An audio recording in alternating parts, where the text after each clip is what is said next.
Hello friends, स्वागत है आप सभी का हमारे YouTube channel focus all exam पर। आज की इस वीडियो में हम लोग उत्तर प्रदेश पुलिस कांस्टेबल 2024 के लिए सामान्य हिंदी का प्रैक्टिस सेट नंबर 4 को कंप्लीट करने वाले हैं।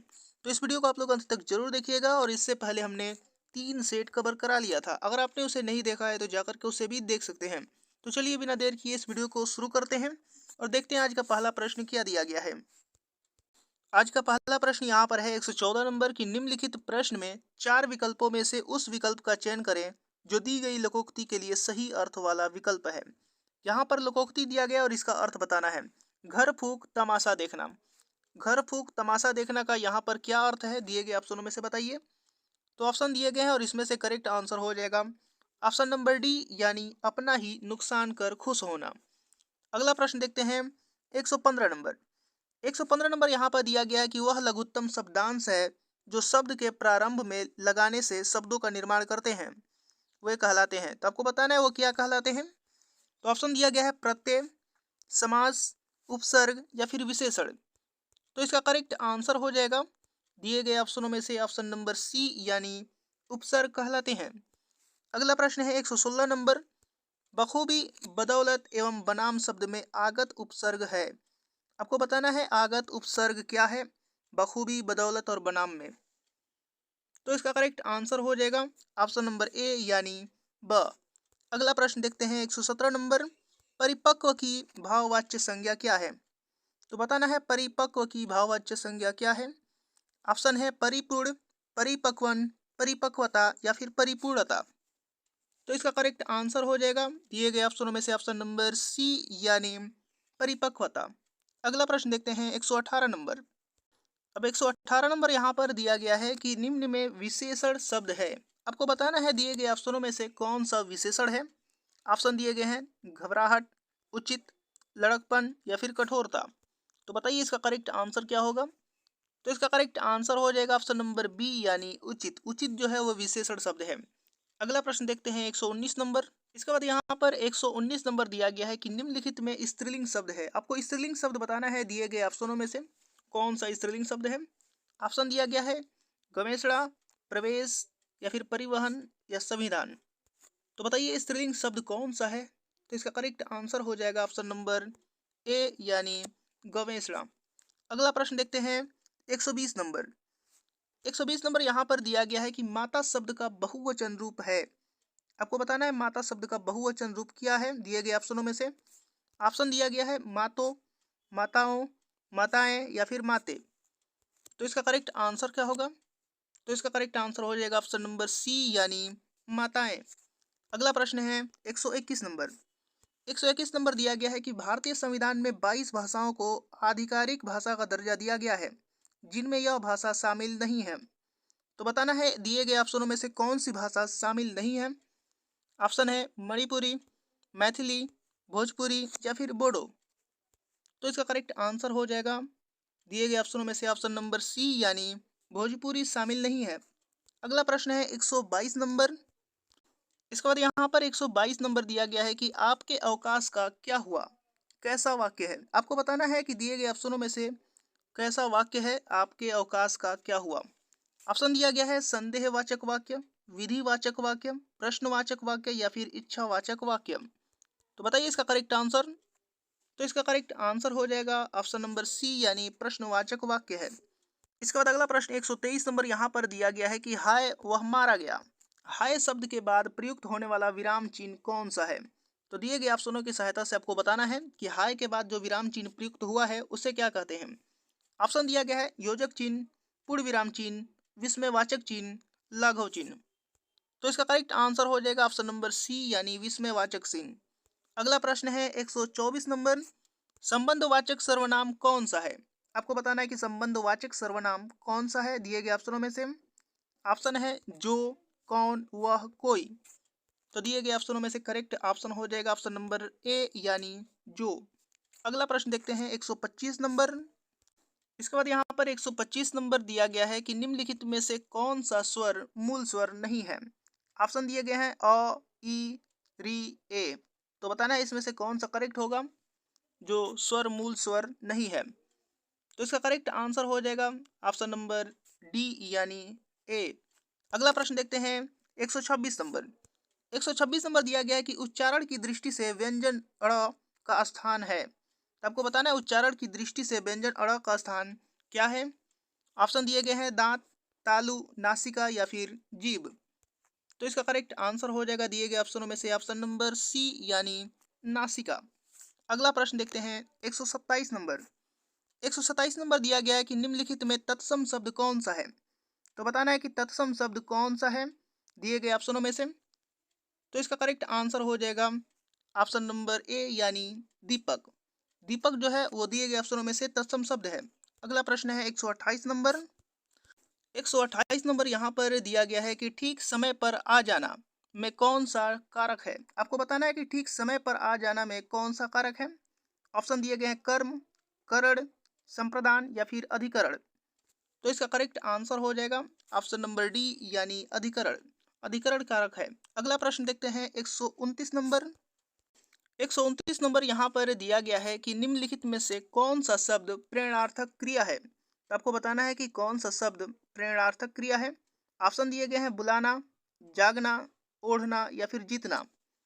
तो इसका करेक्ट आंसर हो जाएगा ऑप्शन नंबर डी यानी जीतना। अगला प्रश्न देखते हैं 130 नंबर। 130 नंबर यहाँ पर दिया गया है कि वह खा रहा था, मैं खा रहा था कौन सा काल है। आपको बताना है कि खा रहा था कौन सा काल है। तो इसका करेक्ट आंसर हो जाएगा ऑप्शन नंबर बी यानी सामान्य भूतकाल। इसके बाद हम लोग अगला प्रश्न देखते हैं 131 नंबर। 131 नंबर यहाँ पर दिया गया है कि जो शब्द लिंग, वचन तथा काल के अनुसार नहीं बदलते हैं उन्हें कहते हैं।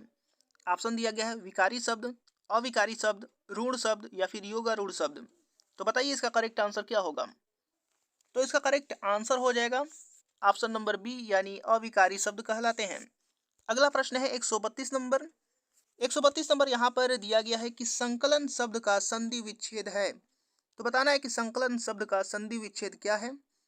ऑप्शन दिया गया और इसमें से आपको करेक्ट आंसर बताना है। तो इसका करेक्ट आंसर हो जाएगा ऑप्शन नंबर ए यानी सम धन कलन। संकलन शब्द का संधि विच्छेद होगा।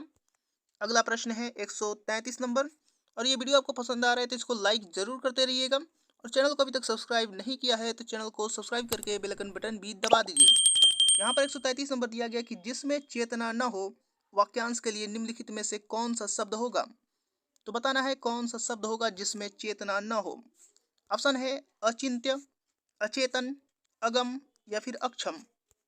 तो इसका करेक्ट आंसर हो जाएगा ऑप्शन नंबर बी यानी अचेतन। अगला प्रश्न देखते हैं 134 नंबर। इसके बाद यहाँ पर 134 नंबर दिया गया है कि शोषक शब्द का विपरीतार्थक शब्द चुनिए। यहाँ पर विपरीतार्थक शब्द चुनना है शोषक शब्द का। तो ऑप्शन दिया गया है पोषित, पोषक, शोषित या फिर पोषक। तो इसका करेक्ट आंसर क्या होगा। तो इसका करेक्ट आंसर हो जाएगा ऑप्शन नंबर बी यानी पोषक। अगला प्रश्न देखते हैं 135 नंबर। इसके बाद यहाँ पर 135 नंबर दिया गया है कि गंगा किसका पर्यायवाची है। आपको बताना है कि गंगा किसका पर्यायवाची है। ऑप्शन है भागीरथी, मारुत, आले या फिर विमांगी, वामांगी। तो बताना है इसका करेक्ट आंसर क्या होगा। तो इसका करेक्ट आंसर हो जाएगा ऑप्शन नंबर ए यानी भागीरथी का पर्यायवाची है गंगा। अगला प्रश्न है 136 नंबर। 136 नंबर दिया गया है कि शहद लगाकर चाटना मुहावरे का क्या अर्थ होता है। ऑप्शन दिए गए हैं बेकार की वस्तु संभाल कर रखना, अधिक मालदार होना, इज्जत में धब्बा लगना, किसी सुंदर वस्तु में और निखार। तो बताना है इसका करेक्ट आंसर क्या होगा। तो इसका करेक्ट आंसर हो जाएगा ऑप्शन नंबर ए यानी बेकार की वस्तु संभाल कर रखना। इसके बाद अगला प्रश्न हम देखते हैं 137 नंबर।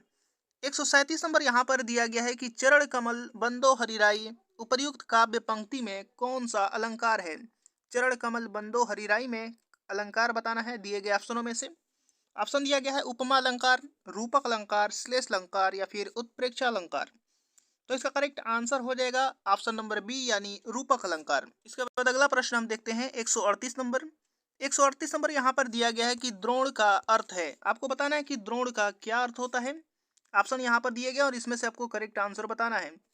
तो इसका करेक्ट आंसर हो जाएगा ऑप्शन नंबर सी यानी द्रोणाचार्य और कौवा।